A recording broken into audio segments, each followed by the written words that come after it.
इतना भव्य अंतिम संस्कार पहले कभी नहीं देखा था।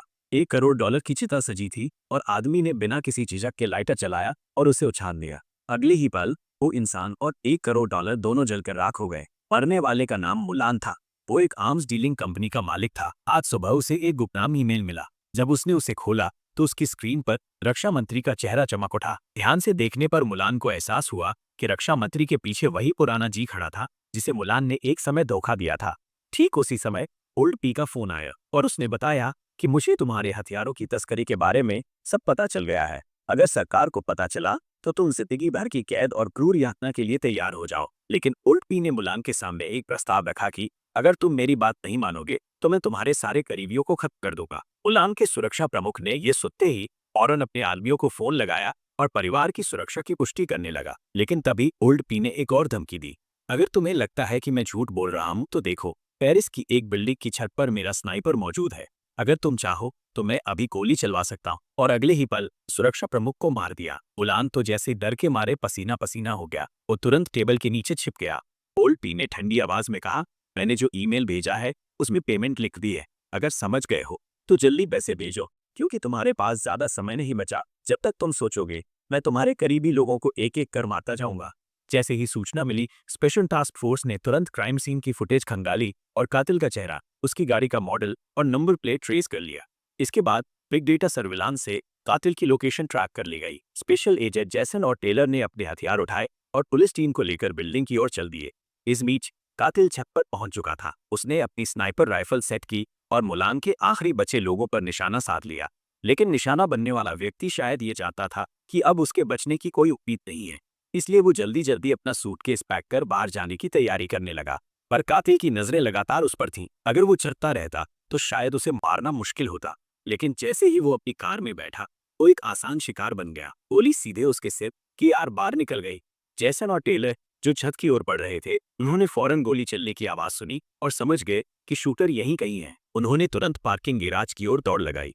उसी वक्त शूटर अपनी कार के पास पहुंच चुका था। लेकिन जैसे ही उसने जैसन और टेलर को देखा, वो गाड़ी छोड़कर भागने लगा। रुक जाओ, टेलर चिल्लाया और शूटर के पीछे भाग पड़ा। लेकिन शायद टेलर कुछ ज्यादा ही तेज दौड़ गया।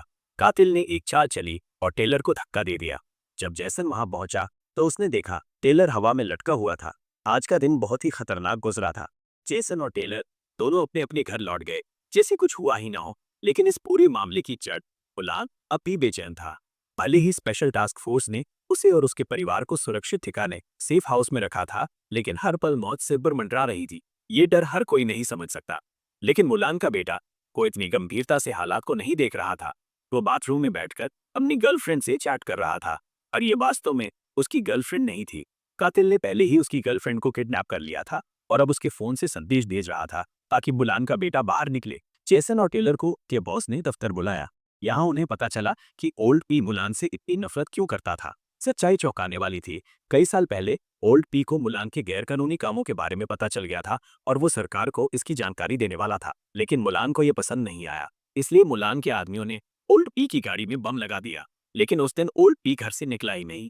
बदकिस्मती से उसकी पत्नी और बच्चे गाड़ी में थे और वो बम उनके साथ फट गया। अब ओल्ड पी का बदला साफ था।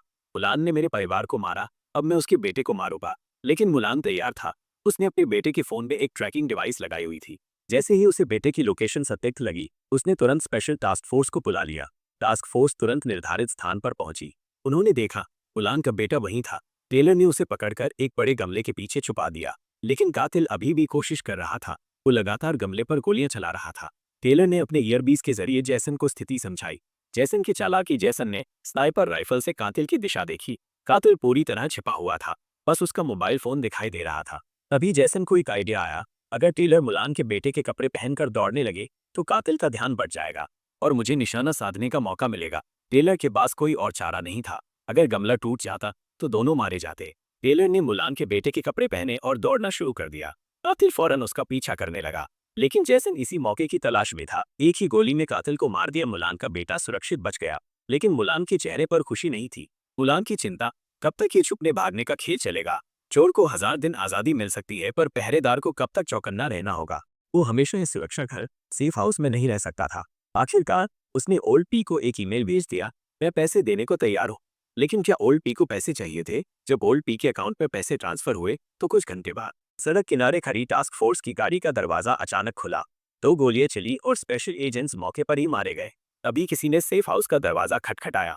अंदर मौजूद एजेंट को लगा कि उसका साथी शिफ्ट बदलने आया है। जैसे ही वो दरवाजे के पास गया, एक गोली सीधे उसके सीने में उतार दी गई और सेफ हाउस का दरवाजा लात मारकर खोल दिया गया। उन पी के आदमियों ने तुरंत पूरा कंट्रोल अपने हाथ में ले लिया। फिर पीछे हाथ बांधे आराम से चलते हुए ओल्ड पी अंदर दाखिल हुआ। उसने ठंडी नजरों से बुलान को देखा और पूछा, तुम्हारा परिवार कहाँ है? उलान हक्का बक्का रह गई। उसने कभी नहीं सोचा था कि एक दिन वो अपने ही पैसे को अपनी मौत के रूप में देखेगी, और वो भी कैश के रूप में। लेकिन होल्ड बी का इरादा कुछ और था। उसने कहा, मुझे तुम्हारे गंदे पैसे की कोई ज़रूरत नहीं, और मुलान को उन पैसों के साथ आग के हवाले कर दिया।